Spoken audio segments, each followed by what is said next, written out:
আজকে বছরের শেষ দিন।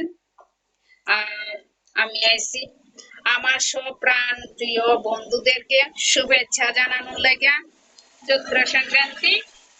আর তো সবাই কেমন আছো একটু জানাইবা, আশা করি ভালো আছো। আর আমিও খুব ভালো আছি।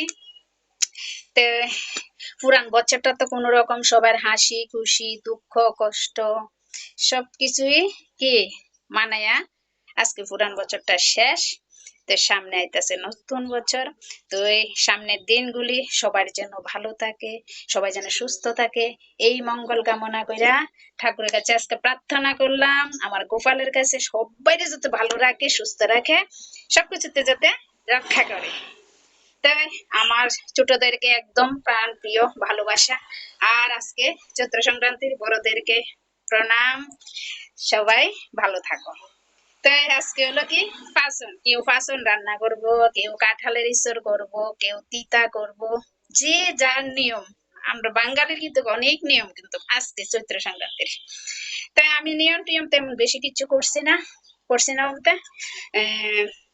খাওয়ার মতন ঘরের মধ্যে তেমন কোনো লোক নাই আর নিরামিষ, এই কারণে শুধু একটু কাঁঠালের ইচড় করলাম আর একটু তিতা ভাজা, একটু বুটের ডাল, শেষ অতটুকুই রান্না। তো রান্না টান্না সারলাম, সাইরা ওখানে আসি দোকানে আয়াসের আমি কই না একটু কথা কইয়ালো, ছোট্ট একটা ভিডিও বানালো, সবাই অনেক অনেক শুভেচ্ছাটা জানাই এলো আজকে চৈত্র সংক্রান্তির। তো তোমরা কেমন আছো সবাই জানাইবা। আমি তো জানাইয়া দিছি আমি খুব ভালো আছি। আর তোমরা সবাই ভালো থাকো, সবাই আনন্দে থাকো, হাসি খুশি থাকো। আর পাচন খাও বেশি বেশি কইরা সেরা। পাচন খাইতে যে একটা টেস্টি, খুব মজা লাগে আমার কাছে। কিন্তু পাচন আনবো আমার বান্ধবী, কিন্তু পাচন দিয়ে যাবো শিখা পাচন রান্না করতে আছে, তা আমার কইছে পাচন রান্না করার লাগতো না, আমি দিয়া যাবো, লই আইব বিকালে।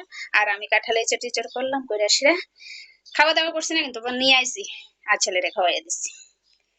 তো এতটুকু, তোমরা কেমন আছো জানাইবা। অতটুকু আজকের মতো আমার ভিডিওটা। Okay bye. সব বন্ধুদের ছোটদেরকে বললাম ভালোবাসা আর বড়দেরকে প্রণাম। সবাই ভালো থাকো, বাই বাই।